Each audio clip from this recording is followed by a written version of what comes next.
Thanks everyone for coming. First of all, I would like, on behalf of the GameXcellence Workshop, I'd like to acknowledge that we're meeting on the traditional land of the Kulin Nation, and I pay my respect to the elders, past and present, and elders from other communities, may they be here today. Myself, I'm Sergey, and I'll be the facilitator tonight, and I represent the Melbourne Game Creatives community. We're a community for anyone who is interested in games or film or art or any other of creative art form. And in our community, we like to share knowledge, help each other. We run different events like game jams, we run panels like these. So at the end of these slides, you'll see a link, so feel free to join, and it's a community for anyone really. Now let me talk about GameXcellence. So GameXcellence was initiated to provide a platform for young talents to showcase their creativity, technical excellence, and passion for game design, and to advance their careers in this thriving industry. They gave a awarding ceremony last night at Fortress. Hands up anyone who was there last night at Fortress? Nice. Well, like half of you. And they helped launch the Melbourne International Game Week as well. Besides these awards, GameXcellence organizes a series of open workshops throughout the year to share knowledge and topics related to the game industry. And you can subscribe to follow their events using the QR code over there. So quick housekeeping notes for tonight. We will first hear from Jun Luo, who will introduce in a second. He will give a presentation about the current state of Chinese market and share some more details about that. After that, we're going to have a Q&A session. It will be myself asking Jun very tricky questions that I'm sure he'll be able to respond. And at the end of it all, we'll open the questions to the audience as well. After that, we're going to have some snacks and drinks over there, and there'll be opportunity to network and ask Jun more questions. And also don't forget, there will be a raffle for a PAX ticket for a Friday, I believe. Yes, Friday. So stay tuned. That will be at the end. So now let me introduce Mr. Jun Luo. He will be our guest speaker tonight. He's the founder and CEO of Pixland Digital Production. He's a digital industry veteran in China. He's been active in computer graphic industry since 2001, and Jun was one of the earliest members to participate in digital film production in China. He's part of some of the famous games like Honor of Kings, Mobile Legends, LOL Mobile, For Honor, COD Mobile, NBA Online, QQ Fantasy, and more. All right, so let's get started. I will give the floor to Jun. Let's welcome. Thank you. So very good to hi everyone. Very good to have a chance to sharing tonight. And this is my first time to use English to presentation, and first time to come to Melbourne, and some nervous. Okay. So I think everyone's come here tonight was very interesting about the game market in China. So I want to spend 10 or 15 minutes to talking about the Chinese market. Okay, so tonight's topic is talking about the game market in this introduction.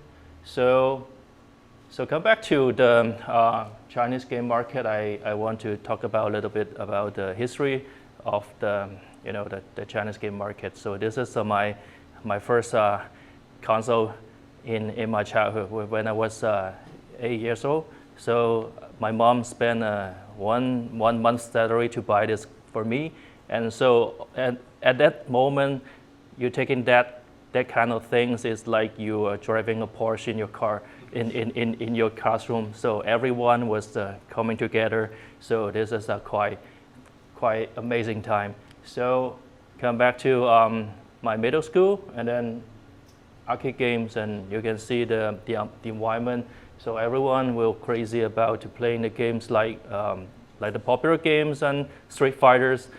I played a lot of times and in that time. But the problem is the family, your parents is not allow you to go there because all the people is like the bad guys and smoking, drinking there. So that's not a happy moment. So because the parents that come there to take it back home. So and then go to the 1995 and I going to the university and then the internet game cafe. So I was enjoying the time that moment because they changed a lot and everyone classmates can sit together and play a long time.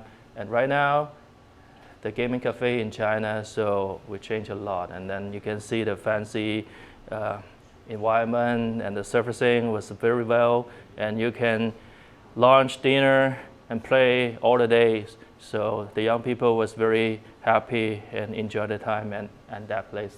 So, but those kind of things is including the hardware, you cannot buy taking it home, right? So at that moment, all the game developers cannot get their funding, right? Because even the arcade games and internet game cafe and all the game was copy, you know that. So the copyright is not can protect at that moment. So the game developer cannot get any money income from that moment. So when I play that things a lot.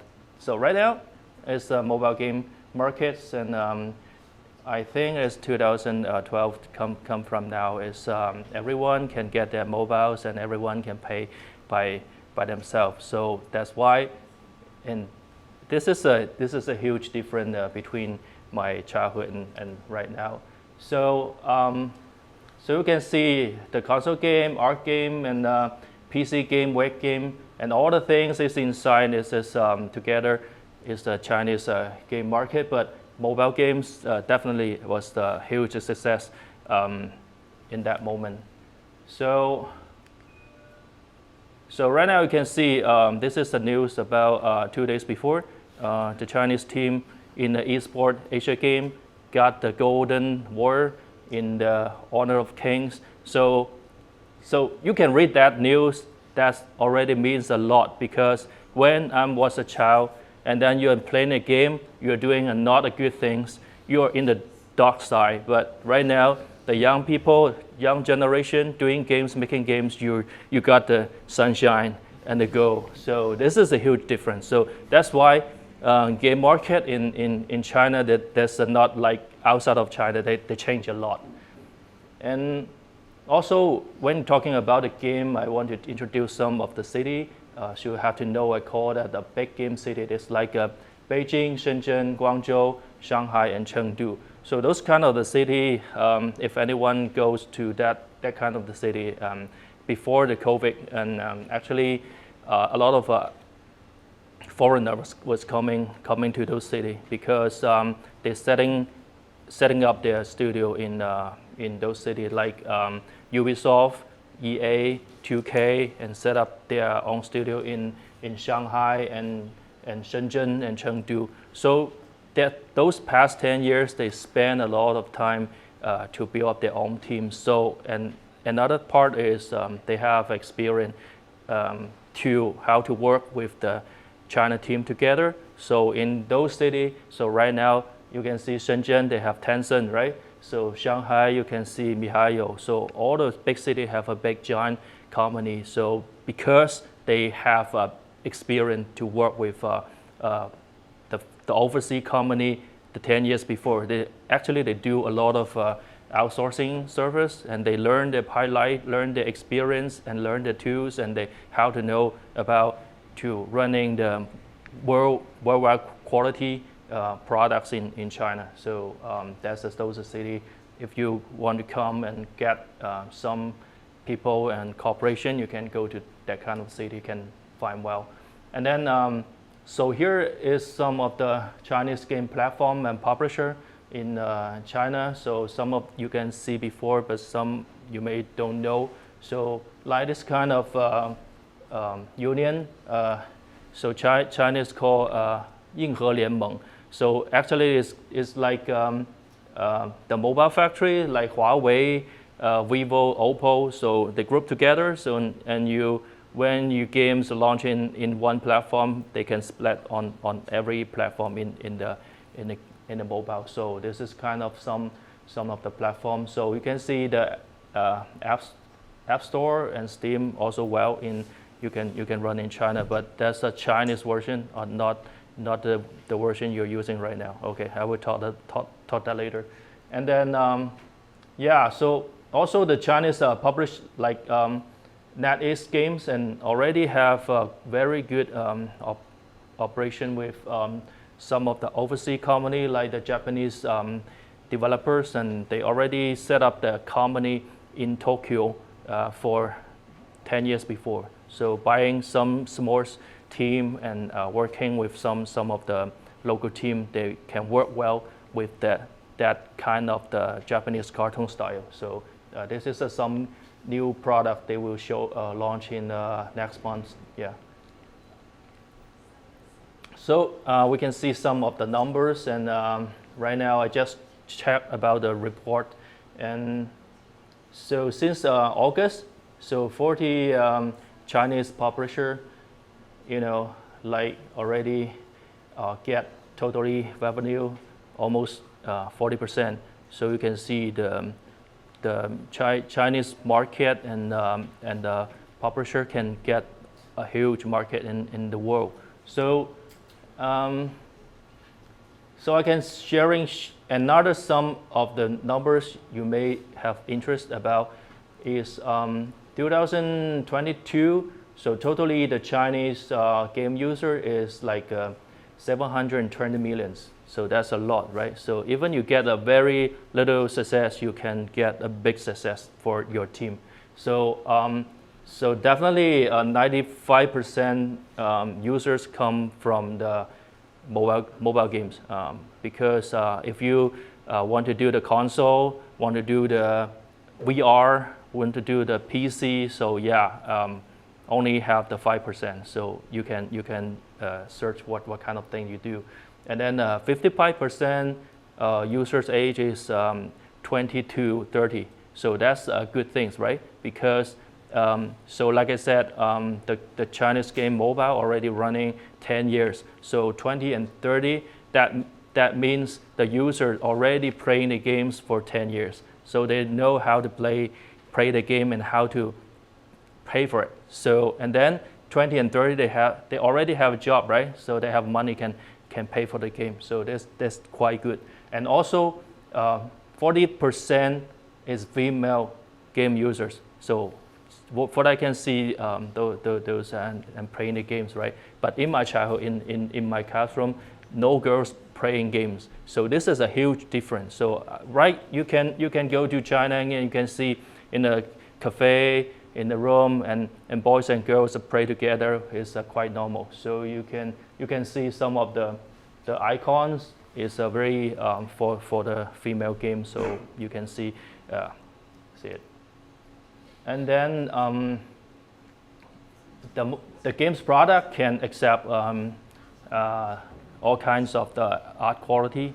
So last night, some of the guys are asking me what kind of the art style can running good. Maybe the China game users can accept it. I can say they can accept all because they played games for a long time. So they open-minded. So if your game's quality good, and then yeah, they will love it. So even like this very Chinese traditional art ink style, and they can accept it, but they also accepted some of the Western style, Q style, and yeah, so all kind of things. So okay, so this is some recently number. After the COVID-19, actually the Chinese mobile game market's income was raised like 51%. This is a good thing, but you can check about the stock market. A lot of game industry was not really good. Why? Okay, I can share you another number for you, and then you can see why. For the June to August, 15 new games are launched, but 80% was taken by 4 giant companies like Tencent, NetEase, and miHoYo. So they all those giants to take the only you can see the NetEase already take almost like 45% income. So this is like sounds like winners takes all, right? So we have to find out how to win. Okay, so after COVID, and the game was a little bit changed in Chinese market. It's like Tencent and miHoYo was competitor. So right now they working together, and then TikTok and NetEase they working together. So that's a very interesting things. So you can see this TikTok's a new game called COA, and then he spent a lot of money to Tencent's channel to selling their advertising. So this means that 4 company combined together to working together and build up the war. So that's just not a good news for outside of that 4 companies. So this is a chance, and then this is a change. So also we can find some gap. This is one of my friends' company who is in Chengdu, only like 10 people. So they build up 5 games, and then finally this game, the Chinese name called Kung Fu Te Niu, and then translate is my Kung Fu is special at something very mini games, but he worked with the Ohio that does belong to the TikTok, and then get a very big successful. So that 10% they got a lot of money. So this is still a good example for the Chinese game market. And then also you can see Playrix, and this is a US company or something. So they returning to Chinese market this year, and then he said that this is a copy from his website, and he said China is the second largest market for US after the USA. So that means that he focusing on doing some of the match-3 and casual games, and so he can find out like these games, and Chinese market were very good at it. So yeah, this is I want to sharing for you guys a little bit about the Chinese market right now. So hope you can enjoy it. Thank you. Thank you very much, Jun. Right. Yeah, thanks again for all the presentation. Welcome. I did not expect that there would be so much share for the mobile games. I knew there was more, but not to that extent. Makes me want to consider porting our game to mobile for sure if we want to reach the Chinese market. And I have a couple of questions for you that myself and some of the audience would definitely like to know. Maybe start with something generic. If an Australian developer wants to go into the Chinese market, what kind of major challenges or what kind of mistakes they should avoid when trying to do so? Okay, that was a good question. So because the Chinese game market was changed a lot. 10 years before, we tried to cooperation with a Japanese company.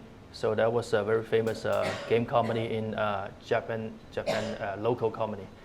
So he bring us like 10 games, so we can go to do the localize and to do some advertising and things. But the final things is all the game is a fail. So because of at that moment, so the game user is quite young, and they don't like to play some, complicated, and they only want some simple casual things. Right. So yeah, on that moment, so that all the Japanese games come to China all fail. But you can see some of the casual game like Angry Birds and Fruit Ninja, they got a huge success. So, Right. yeah. So you may come to China to see how is the game market right now, and maybe you have to play some of the games you do, and then before you create in the product. Of course, makes sense. Is it still the case that the Chinese audience prefers more of the simpler and the casual games, less sophisticated games? Yes, for sure. For right now, I can see. So from this PPT, you can see for the market they can accept all kinds of the games and casual, mobile, FPS, and sport. Right. Yeah. And if I wanted to play a Chinese game, some of the most popular Chinese games, what is the most practical way to access it? Oh yeah, that's a hard question.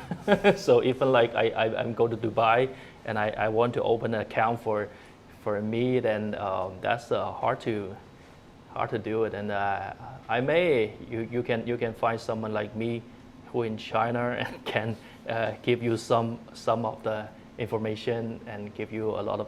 That's why we need a publisher partner can help you with that, because you have to do a lot of things like research and to do the translation and things, and that would save you a lot of time. Yeah. That's right, that's right. And I did want to ask about publisher actually. How would an Australian developer go about finding a Chinese publisher? Like, do you know what is the process for that, and how to get your game published in China? Oh yeah, in publisher, and that's difficult things in China. That's a real question, even for the local team. And I'm sharing the city. So Beijing and Shanghai is in charge. The government in charge of the license for the game. So every game you do console game, PC game, mobile, and even the H5 mini games, you have to got the license. So if you got the license, you can permit to launch on the App Store or any platform in China. So talking about Australian game company, so I remember a Shenzhen company or game company was come to Melbourne or something to find the game Fruit Ninja. I told you, and at that moment, and I can see all kinds of the parents, and then they take the kids and have the iPads all install that game. So that's the quite successful case in that moment, because the Shenzhen company was fly to Australia to find that company they call Halfbreak, and they talked with them, and finally I already remember that news, and I know that company. I forgot the English name, but so they did a very big success in that moment, because no casual game in Chinese market at that moment, and everyone was buying the iPad. Right. And the kids need the games to play, and then Fruit Ninja, Angry Birds, we need it. So yeah, so that's the only one I know, the China and Australia to working together at that time. Yeah. Right. And if we don't engage the publisher, but instead we still want to make the game accessible to a Chinese player, a question about localization. Would you have any advice or any tips on how to approach localization strategy, and maybe even whether there is any cultural sensitivities or taboos that might make it hard to do proper localization? So this is another good question, and about because we have to get the license, So they need the government to check about all the games information inside, and all the gameplay, the graphic. But for my side, some of the advice for the game is because in China they are not like outside. They have like the case level, and then 80 level, and 80 more levels, and they don't have everyone can play the same level. So they have to do the things like bloody things. You can see the gun shooting, and so that the blood was blah blah blah, and then you cannot do that in China because that they're so bloody, and some of the company they will change like the blood change to like some effect, and shooting is just like a growling things, and so that's the things some little details inside, but you're talking about another things is some topic. If you can doing some political topic is I think is not allowed. So definitely. If you can do some like a 3 match and cartoon, I don't think it will have a problem. But another thing is like some Japanese game before, they doing some comic, and some girl was dressed is not too much, and then so they're not allowed right now. So for the shape you can see have to change, but that kind of things was a gap. They did not say anything very detailed, but you have to check another games what they're doing right now, but and then approve. You can find out the answer and that. So that's the trick inside this part. Yeah. Right. And in terms of translating the game, is it only done through a publisher, or are there some localization agencies independent that you can just ask them to help you translate your game for you? Yeah, for I can see right now the publisher have all the total package to service that. So because they have a professional team can do that part very good. So you don't need to find another one to service that. Yeah. Makes sense. And you mentioned that the Steam has its own Chinese version, and I assume it's only accessible to a Chinese publisher. You cannot independently go and post it in the Chinese Steam. Yeah. Right. And do you know whether Chinese players have at all access to the regular Steam, or it's all the whole audience is contained within China?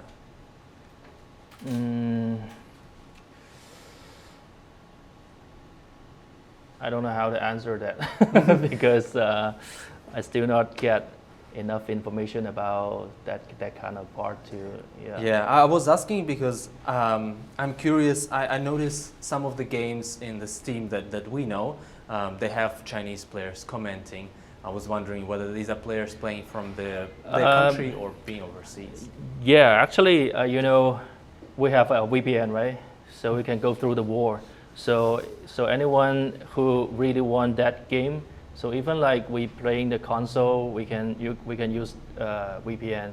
And if we have a PlayStation, like Chinese version and Hong Kong version, in Hong Kong version, the store we have thousands of games inside, but in Chinese version, because of the licensing, you only got like 30 and 50 inside. So when you buy that hardware at home, for the user, you want a lot of choice, right? So for that kind of person, they will use VPN to go through the work and play. So Steam, actually, I think the Steam, the game user is more like the PS5 or Xbox. Right. So they don't care about the war, and they go through it and play. Yeah. Right. Similar to this, when it comes to marketing and awareness of the game, if you wanted to market the game to Chinese players, is it also only done mainly through the publisher, or can you go on a websites that like Chinese specific websites like Bilibili and try to do it yourself? Yes, for sure. You can, but this actually is a hard question because when I'm like a foreigner go to Dubai, want to do that things like you want to do. But I found if I'm the local, I don't have ID. So even I don't have a mobile number or something, when you register, you will get a lot of problem. So I think if you really want to do that, I may find someone to help you to do that was more easy than yourself to do that things. Yeah. Definitely sounds like the easiest approach is to go through the publisher that will have access to the networks, to the Steam publishing, and localization, and help you deal with all these problems. Yeah. You mentioned that some of the games from the West that were successful in China. Would you know, if you had to compare Chinese developers and Australian developers, what would you say are maybe the strength of an Australian developer that can help them make a game that will resonate with the Chinese audience? Okay, so like I said, I was the first time to come to Australia, so actually I don't have enough information about the Australia game company, but I play a lot of Western companies game, but in that part of the creative and some of the gameplays, the Western companies still have strength in this part because Chinese game market was very big, but the people was not want to spend their time to creating something new, because something new, that means some high risks. So maybe you are trying something new, but there was no one to taste before. So how you can say, so the boss may not interest to give you an investment to do that kind of things. So a lot of company doing that kind of things, and then okay, you success and I copy that, and you success, I copy that. So that's the rules in China. So you can see about like the top 3 games, and even only one game from the Mihayo, they creating a big world inside the game, but you calling the Honor of the King, and then the PUBG was actually does not belong, the gameplay does not belong to the local team before. So so outside of China, I think we can have a strength to in the creative part can do that more. Right. Yeah. Right. That rounds it up for my questions, but curious whether anyone from the audience might have a question themselves. If you do, just raise your hand. Oh, there we go. Hi. So I mostly make board games. I was just curious if you have any information about the Chinese market in the board game industry. Board game? Yeah. Tabletop game, card game as well. Oh, I don't have the number in my mind because actually I searched some of the number, just only go through the website and search that. So I'm focusing on because I'm working for Tencent, and that is for over 20 years, but they don't really focusing on that kind of the part. So yeah, you can have a search on that kind of things. Yeah, thank you. But would you generally say whether people in China are into board games? Do you know if there's much of a culture? Because in Australia, for example, there's a lot of people who really love board games, and there's a lot of board game events. Yes, but yeah, I think the people will love it, but I just don't have the correct number of that kind of because that those kind of games are a lot. I even don't know some of the details yet.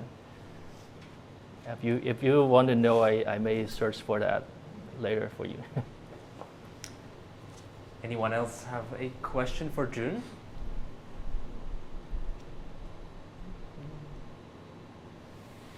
All right. Well, in that case, I think we will finish here. And now I believe we'll get to the raffle, after which we'll enjoy some of the snacks and the drinks. Okay, But thank you. let's thank Jun for his expertise and knowledge that he shared with us today. Thank you. Thank you. Thanks for coming. And please follow the Game Excellence Workshops in that QR code. Oh, Yep.